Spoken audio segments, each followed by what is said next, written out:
안녕하세요. 고3 장시환입니다. 저는 오늘 경제를 주제로 나눠보는 준비해 보았는데요.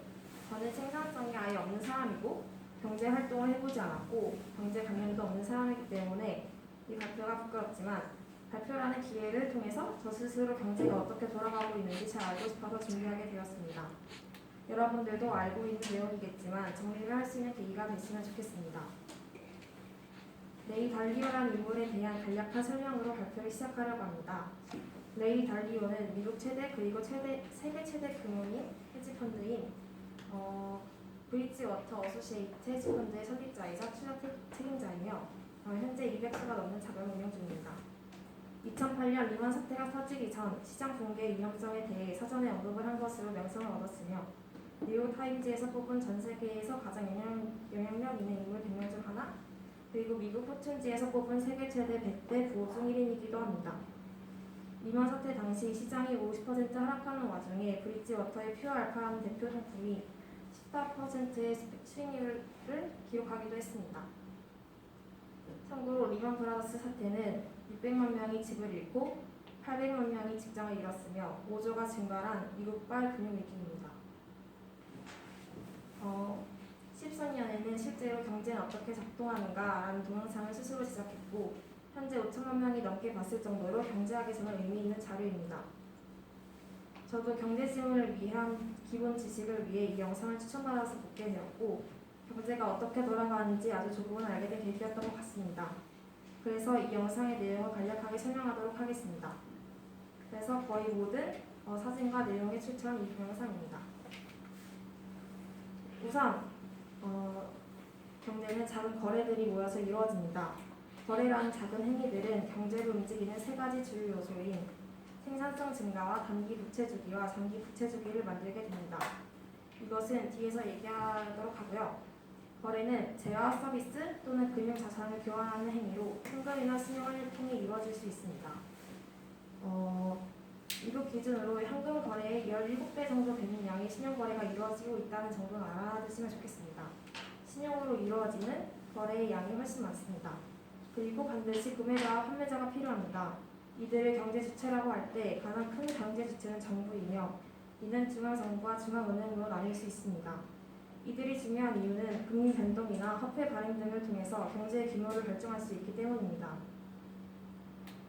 거래에 있어서 여러분이 무엇을 얻기 위해서는 무엇인가를 제공해야 하며 제공할 수 있는 양은 당신이 얼마나 생산할 수 있느냐에 따라 달라집니다. 이것이 경제의 세 가지 주요 요소 안에 생산성이 있는 이유입니다. 생산성은 그래프에서 보시다시피 장기적으로는 가장 중요합니다. 그러나 여러분이 오늘은 최저시급을 받는 사람인데 갑자기 페이를 5만원 받을 수 있는 사람이 되는 것은 매일 페이를 5만원 받을 수 있는 사람이 되는 것은 거의 불가능한 일입니다. 생산성은 갑자기 증가하기가 어렵다는 말입니다. 즉 단기적으로는 생산성이 아니라 신용이 중요합니다. 왜냐하면 대출, 즉 신용을 통해서 버는 것 이상으로 소비하게 만들고 빚을 갚기 위해서는 버는 것보다 조금 지출하게 만들기 때문입니다. 잠시 신용에 대해서 얘기해보자면 경제에서 가장 중요한 부분이고 이해하기 어려운 부분이고 가장 변동성이 큰 부분입니다. 신용 얘기를 할 때는 대출에 대해서 얘기를 할 수밖에 없는데요.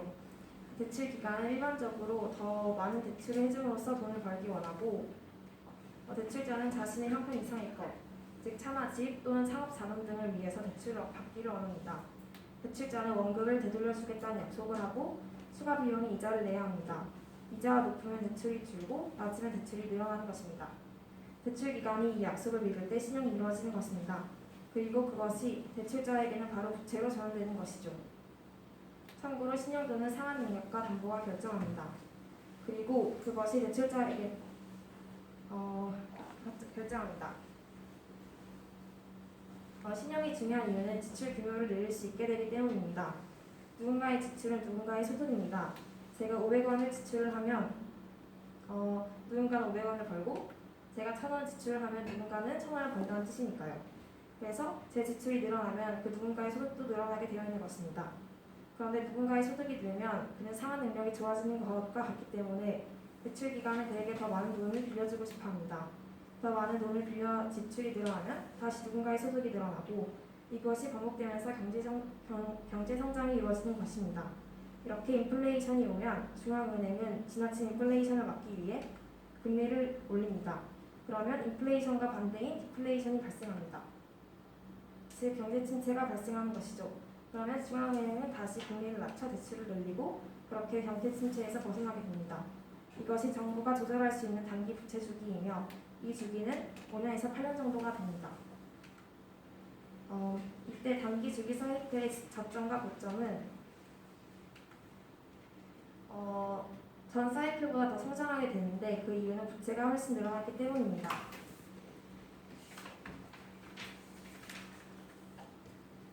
사람의 본성은 돈을 갚으려고 하기보다는 돈을 더 빌리고 더 지출하려고 하기 때문입니다. 그러나 그래프에서 보시다시피 장기 부채 그래프에서의 경기가 나빠지기 전에는 GDP가 최고조에 달합니다. 또한 대출 기간은 빚이 늘어난 사람의 신용도를 낮추지 않습니다. 사람들은 낙관적으로 생각하고 최근에 무슨 일이 있었는지만 관심이 있습니다. 소득이 증가하고 자산 가치가 올라가고 주식시장은 상승하고 있습니다. 그래서 지출을 통해 해도 괜찮습니다. 예를 들어 어떤 사람이 1억 5천만 원을 대출받은 후 3억짜리 집을 샀다 가정합니다. 그러면 그 사람에게는 1억 5천만 원이라는 부채가 생기는 동시에 3억짜리 부동산이 생깁니다. 그러면 그 사람 시간이 지나면 빚을 갚지 않았다는 가정하에 이자 때문에 2억에 가까운 부채가 생기지만 동시에 인플레이션 상태이기 때문에 집값은 5억으로 오릅니다. 그러면 2억의 빚이 있음에도 불구하고 5억짜리 자산이 있기 때문에 스스로 부유하다는 생각을 가지게 되는 것이죠. 그리고 대출 기간 이 사람의 신용도를 장기간 유지시켜줍니다. 그러나 이런 현상은 영원할 수 없습니다. 빚은 계속 늘어나고 빚을 갚아야 한다는 압박이 생깁니다. 빚을 갚아야겠다는 압박이 들어오면 사람들은 지출을 줄입니다. 지출을 줄이면 전체 소득이 줄고 대출이 줄고 그러면 다시 지출이 줄고 반복되겠죠. 그런데 이때는 문제가 다릅니다. 왜냐하면 이 금리가 0에 가깝기 때문에 더 이상 금리를 낮출 수 없기 때문입니다. 이것은 단순히 경제 침체가 아니라 디레버리징 국면입니다. 이때의 문제는 그들이 재산이라고 생각했던 것들이 더 이상 재산이 아니게 된 것입니다. 5억이라고 생각했던 부동산의 가격이 1억으로 떨어지는 것이죠. 이때 해결 방안이 4개가 있는데 간단하게 얘기를 하자면 첫 번째 지출을 줄이는 것입니다.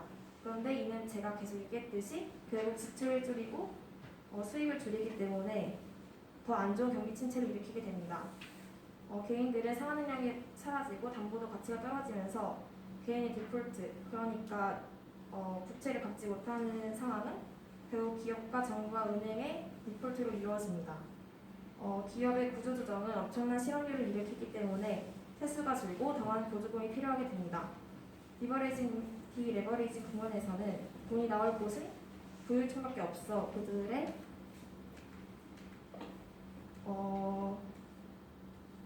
세금을 올리면 그들은 빈곤층에 대한 혐오와 국가 내 긴장감을 증가시킵니다. 공황이 오는 것입니다. 이 때문에 중앙은행은 화폐 생산을 할 수밖에 없게 됩니다.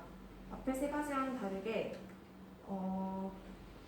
이는 부채 삭감이 아니라 인플레이션 증가에 효과를 주는 방법입니다. 중앙은행과 정부가 협력하여 은행에 돈을 찍어내고 정부는 보조금과 지원금 등으로 소득의 증가를 가져올 수 있습니다. 그렇지만 이때 정부는 부채가 늘어나기 때문에 아주 위험합니다. 너무 많은 돈을 찍어서는 안 됩니다. 어쨌든 디버레이징 국면에서 이 4가지를 적절하게 잘 사용하면 공황에서 벗어날 수 있게 됩니다. 이렇게 장기 부채 그래프가 다시 상승하게 됩니다.